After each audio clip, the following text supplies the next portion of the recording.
La Tunisie est une terre de contrastes étonnants, où modernité et tradition cohabitent dans un équilibre unique, entre droits pionniers et interdictions inattendues.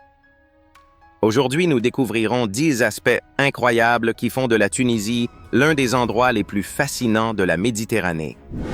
Numéro 10. La terre des civilisations millénaires. La Tunisie est un pays qui porte sur ses épaules des milliers d'années d'histoire, un carrefour où se sont entremêlées les cultures les plus influentes de la Méditerranée. Dans cette petite portion de l'Afrique du Nord sont arrivés Phéniciens, Romains, Arabes, Ottomans et Français, laissant chacun un héritage culturel qui vit encore aujourd'hui dans les villes, les monuments et même dans la langue. Les côtes baignées par la mer Méditerranée et les montagnes de l'Atlas ont servi de décor à des empires, des guerres, des échanges et des révolutions. Chaque époque a marqué la pierre de son empreinte, créant une mosaïque historique unique où coexistent temples romains, anciennes mosquées, forteresses arabes et vestiges coloniaux. Marcher en Tunisie signifie rencontrer l'histoire à chaque coin de rue, comme si le temps n'avait jamais réellement passé et que le passé continuait de respirer à travers chaque ruine. Numéro 9. Un pays qui a révolutionné les droits des femmes. La Tunisie est considérée comme l'un des exemples les plus avancés du monde musulman en matière de droits des femmes, un statut né de décisions politiques audacieuses prises dès le milieu du 20e siècle. En 1956, elle fut le premier pays musulman à abolir complètement la polygamie, garantissant aux femmes le droit au divorce, à porter plainte contre des maris violents et à choisir librement leur mariage. L'année suivante, elles obtinrent aussi le droit de vote, bien avant certains pays européens comme la Suisse. Aujourd'hui, elles peuvent travailler, étudier à l'université, créer des entreprises, posséder des terrains et élever leurs enfants sans devoir demander la permission du père ou du mari. Même la nationalité et le nom de famille peuvent être transmis par la mère aux enfants. Cette émancipation a transformé le visage de la société tunisienne en faisant un modèle rare dans le monde arabe contemporain. Numéro 8. Le rôle central des femmes dans la société tunisienne. En Tunisie, les femmes ne sont pas seulement protégées par la loi, mais représentent une force active et visible dans presque tous les domaines de la vie quotidienne. Dans les villes comme dans les villages, on voit des femmes conduire des scooters, tenir des boutiques, diriger des entreprises, travailler comme chercheuses, avocates et même comme ministres de la Défense. Selon l'UNESCO, près de 47% des ingénieurs tunisiens sont des femmes, un pourcentage supérieur aux États-Unis et nettement plus élevé que dans d'autres pays musulmans. Au Parlement, plus de 30% des sièges sont occupés par des femmes, signe d'une participation politique solide et réelle. Beaucoup parlent 3 ou 4 langues, étudient à l'étranger puis reviennent pour fonder des start-up ou diriger des entreprises familiales. Ce dynamisme féminin fait de la Tunisie un exemple rare d'équilibre entre tradition culturelle et liberté personnelle. Numéro 7. La révolution du jasmin. Le parfum du jasmin est bien plus qu'une simple fragrance pour les Tunisiens. C'est le symbole de leur liberté moderne. En 2011, lors des manifestations qui ont conduit à la chute de la dictature, cette fleur est devenue l'emblème de la révolution et du désir de démocratie. La révolution du jasmin a ouvert une nouvelle phase pour le pays, élargissant les droits civils, la participation politique et la liberté d'expression. Pour la population, le jasmin représente un lien intime avec l'espoir d'un avenir meilleur. En se promenant dans les rues les soirs d'été, on sent souvent son parfum flotter depuis les balcons et les marchés, un rappel silencieux de la volonté du peuple. C'est pour cela que beaucoup disent que la liberté en Tunisie sent le jasmin, une métaphore qui exprime fierté et identité culturelle. Numéro 6. Les bains de sable du Sahara. Au cœur du Sahara tunisien existe une tradition ancienne et fascinante, les bains de sable brûlants. À Douze et à Ksar-Gilan, les habitants croient que s'allonger dans une fosse creusée dans le désert, recouvert de sable brûlant jusqu'au cou, peut soulager les douleurs articulaires, purifier le corps et même chasser les esprits malveillants. Il s'agit d'un rituel transmis par les nomades nord-africains, utilisant la chaleur extrême du désert, où les températures peuvent dépasser 50 degrés. Ceux qui participent restent enfouis 10 ou 15 minutes, puis sont conduits dans une tente bédouine fraîche pour éviter les coups de chaleur. Aujourd'hui, ce rituel ne relève plus uniquement de la tradition. Les hôtels du Sahara l'ont transformé en expérience de bien-être avec thé à la menthe, massage à l'huile d'olive et musique méditative. Numéro 5. L'étonnante interdiction de la barbe. En Tunisie, la barbe n'est pas seulement une question esthétique. Elle est souvent perçue comme une déclaration politique ou religieuse. Après la révolution du jasmin, le pays a traversé des tensions entre groupes conservateurs et mouvements libéraux.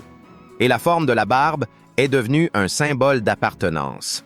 Une barbe longue et épaisse peut vous faire passer pour un extrémiste religieux attirant contrôle policier ou interrogatoires à l'aéroport. Au contraire, des barbes courtes, pointues ou de style français peuvent être jugées par les musulmans traditionalistes comme un signe d'occidentalisation et d'irrespect envers les coutumes locales. Même entrer dans certaines mosquées peut devenir difficile si la barbe est considérée comme inappropriée.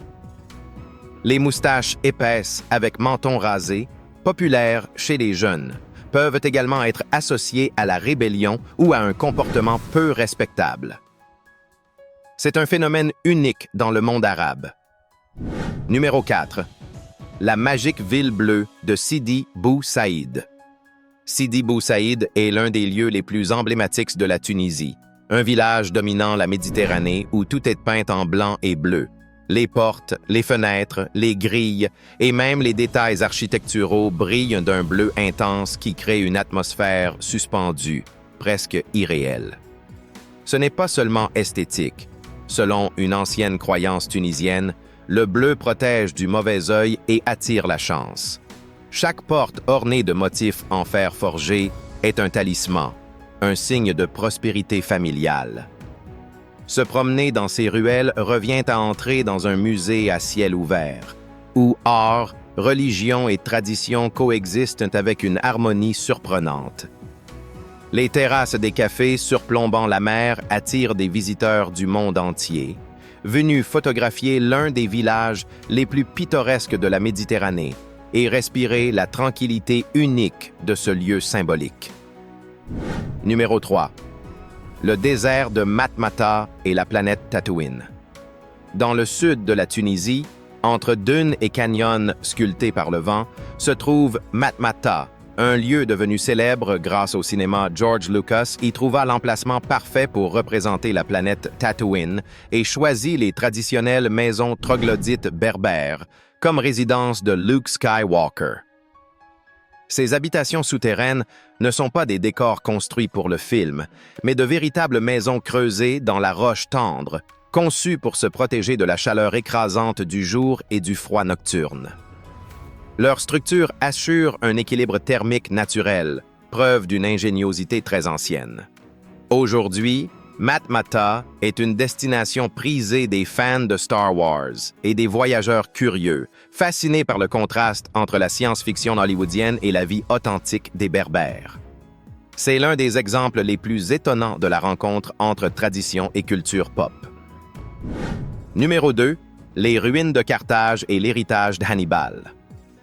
À quelques kilomètres de Tunis se dressent les ruines de Carthage, l'une des cités les plus importantes de l'Antiquité et cœur du puissant empire carthaginois. C'est ici qu'est né Hannibal, le légendaire général qui traversa les Alpes avec des éléphants pour défier Rome.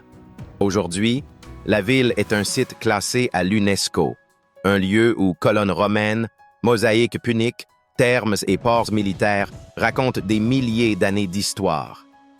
Se promener parmi ces ruines, c'est plonger dans un passé grandiose, où échanges, conflits et diplomatie ont façonné le destin de la Méditerranée.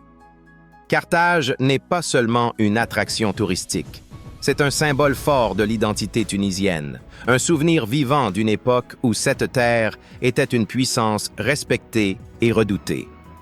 C'est l'un des sites archéologiques les plus fascinants du monde. Numéro 1. L'amphithéâtre d'El Djem, le Colisée africain. Au cœur de la Tunisie se dresse l'amphithéâtre d'El Djem, un chef-d'œuvre architectural romain considéré comme la troisième plus grande arène jamais construite par l'Empire. Avec sa structure imposante et étonnamment bien préservée, ce monument témoigne de la richesse et de l'importance de la région dans le passé. À l'époque romaine, on y organisait des combats de gladiateurs et des spectacles publics attirant des dizaines de milliers de spectateurs. Aujourd'hui, El Djem est inscrit au patrimoine mondial de l'UNESCO et accueille concerts, festivals et représentations artistiques qui se fondent avec la grandeur de ses murs. L'amphithéâtre est aussi un symbole du dialogue entre passé et présent. La musique moderne résonne là où autrefois s'entrechoquaient les armes. Visiter ce lieu, c'est entrer dans un fragment d'histoire vivante, capable de relier des époques lointaines à travers l'art, la culture et la mémoire. Aujourd'hui, notre voyage touche également à sa fin, mais ce n'est pas le dernier. N'oubliez pas de laisser un j'aime, un commentaire et de vous abonner à la chaîne si vous avez aimé la vidéo. À la prochaine aventure.